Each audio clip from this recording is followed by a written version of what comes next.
Hello, this is Adam, the car seat tech with Infant, Toddler, Youth and Car Seat Quickie. And in today's video, we're going to show you how to do the Nuna Pipa Urbn installation using the lap and the shoulder belt in your car. Now remember, all car seats are not the same installation in every vehicle. So before you install your car seat, check the manual of your car seat and also of your vehicle so you know that you're doing everything correctly. Now, the Nuna Pipa Urbn is one of the few car seats out there that does not come with the base and that is not compatible with any base. So even if you have a Nuna Pipa base or a Relax base, this is not compatible with anything. This car seat is strictly used baseless all the time. And you can still do a seatbelt or a latch installation. Now remember, we're doing a seatbelt installation in this video. The latches are stored on both sides of the car seat. Anytime they're not being used, you want to make sure they're just kind of locked inside the car seat here. For a seatbelt installation, you want to make sure that the child is buckled in the car seat first because the seatbelt's going to be going over and it's going to be hard to get the child in after everything's already been installed. So make sure the car seat is facing the back of the vehicle seat. You're going to grab your seatbelt. The seatbelt is going to come up and over the car seat. We're going to buckle in.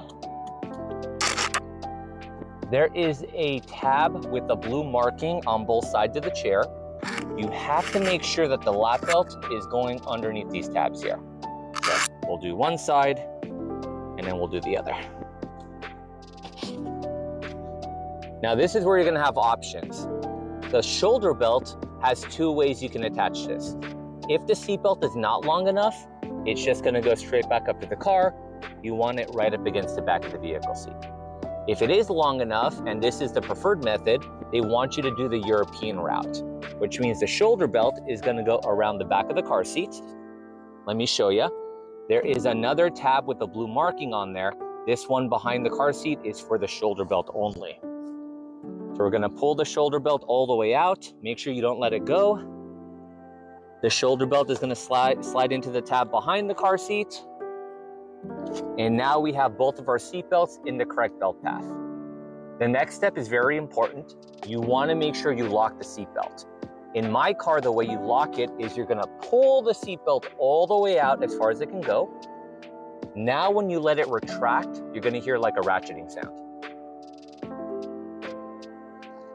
That ratcheting sound is letting you know the seat belt is now in locking mode. Now that the seatbelt's locked, we can start to tighten it. I'm going to pull on the shoulder belt while I'm putting weight on the car seat. So I'm pushing down on the chair, I'm pulling the seatbelt, and all of the slack I'm pulling, I want to make sure I feed it back in the car so it continues to lock. The way you can test this is use one hand, grab it from either side of the car seat. As long as the chair does not move more than an inch from side to side or front to back, you know it's tight enough.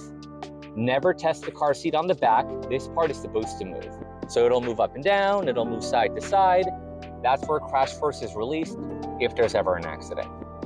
The last thing we're going to check is the leveling device. There is a blue line on both sides of the car seat, so no matter what side you're on, you can check it. You want to make sure that the line is level with the ground, not the vehicle seat. So if you're on a flat surface, the line should be straight. If you're on a hill, the line should be on a slant. If you're done tightening the seatbelt and the angle is not correct, you're going to grab the car seat from the back and also the front, and you can kind of wiggle it, and you want to adjust it until it's level with the ground. If you feel like the car seat has loosened up, go ahead and do a little bit more retightening and let it lock in place. Once both of your rules are being followed, car seat not moving more than an inch and angle in the right position, the installation is complete. When you're ready to get the car seat out, you're going to unbuckle the seatbelt first. If you're doing the European route, you want to turn the back of the car seat toward the door. That's going to make it easier to get the shoulder belt out. And when the seatbelt retracts all the way back into the vehicle, it is going to reset back to normal. Just like that. If you have any questions, leave them in the comments below. Hopefully the video helped you, and we'll see you on the next one. Bye. Thanks for watching the video. Don't forget to follow, like, and subscribe to support the channel. We'll see you next time.